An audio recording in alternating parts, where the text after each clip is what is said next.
Man, look at that thumbnail. Now that is a quality thumbnail, but I think maybe it could look better if it didn't have me on it. Let's instead put a puppy and a dinosaur and 2 bottles of toothpaste. There we go. Now that's a clean looking thumbnail. Forgot my tie. So, the direct hit. I made a comment on my last video about it, and apparently more people really only cared about what I looked like. This is how many comments were about me being bald.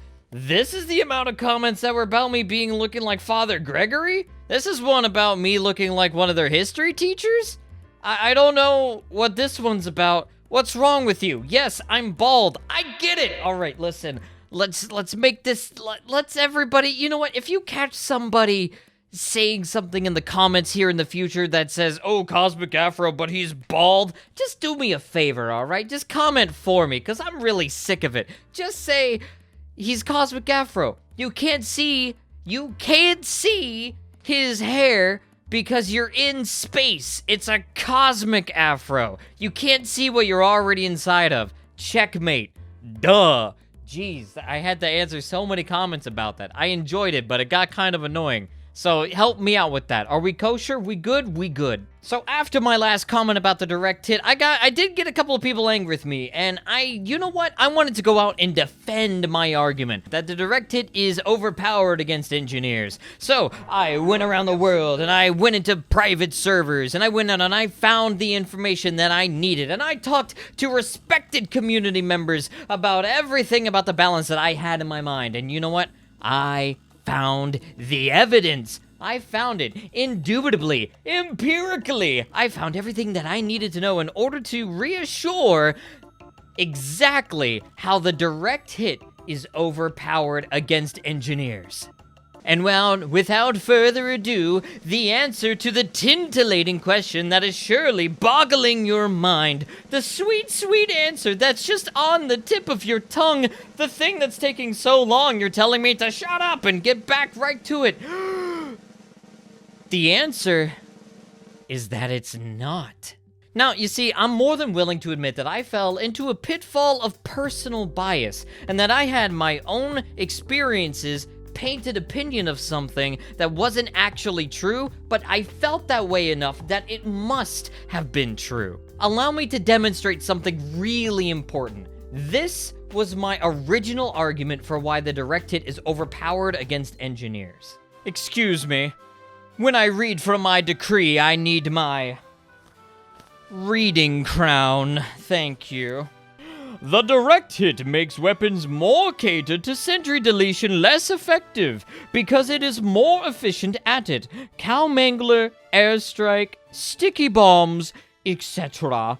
The direct hit already has an advantage for taking down engineer buildings because of its faster projectile speed, giving the engineer less time to react, on top of being able to take it down in 2 hits instead of 3. The direct hit has full map-wide coverage of any exposed sentry, especially from odd angles, which forces engineers to play more passively and nested. I also believe that the direct hit getting 20% more damage against buildings doesn't make sense philosophically, because the direct hit by design is supposed to reward players for having a high accuracy and good prediction, and against moving targets that is a rewarding element of the weapon, but buildings are stationary objects, and they do not move. To me, it did not make sense why that would do it, and really, at its base, I hope you understand where my argument is coming from, that you're able to take down a building faster than any of the other soldiers' weapons, which is fine,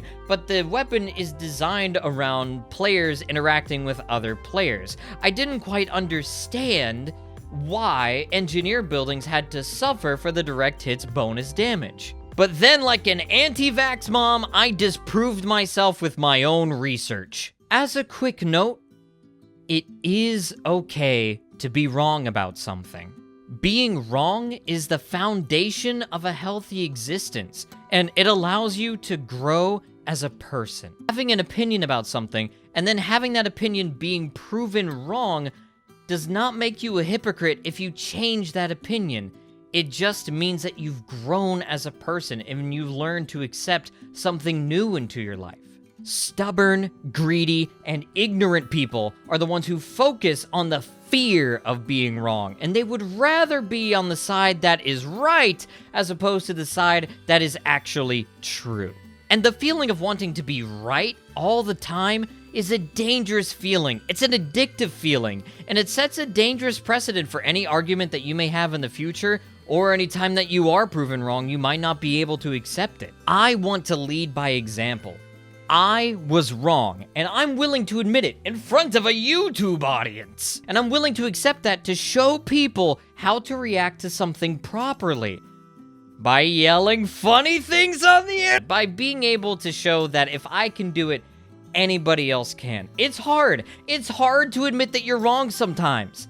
But for me, I like being wrong more than I like being right, because then I get to learn cool new crap. And I think if more people just admitted to that they like learning more new crap instead of just wanting to be right about stuff all the time, I think the world would be a lot better of a place.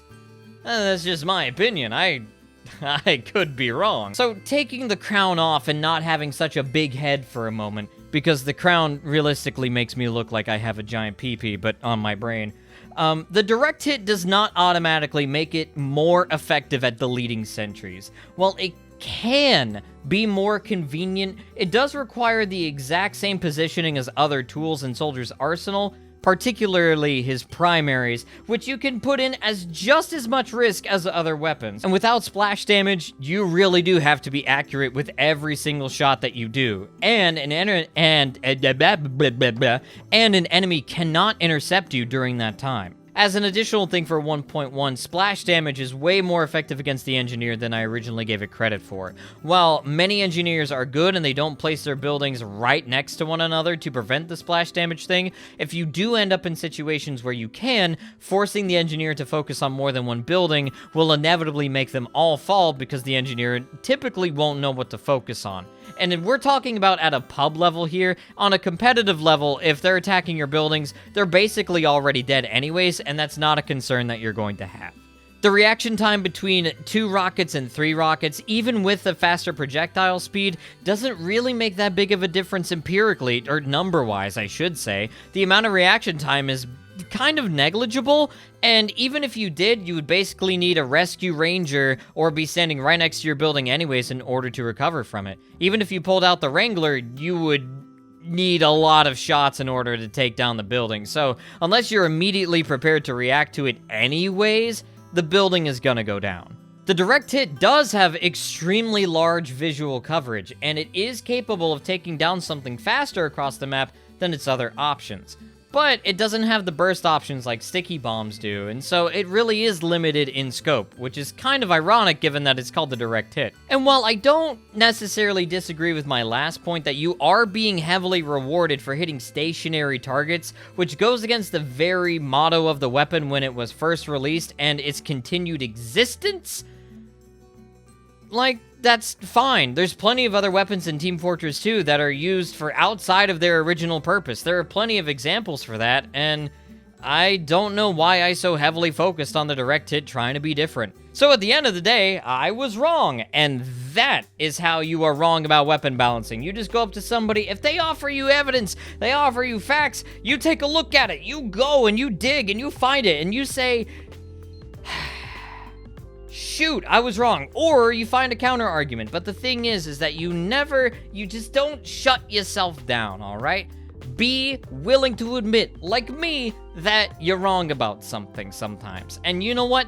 That's okay. If more of the community especially just said, hey, stop being stupid. And you went, all right, you agreed. No, don't do that. Just prove them wrong.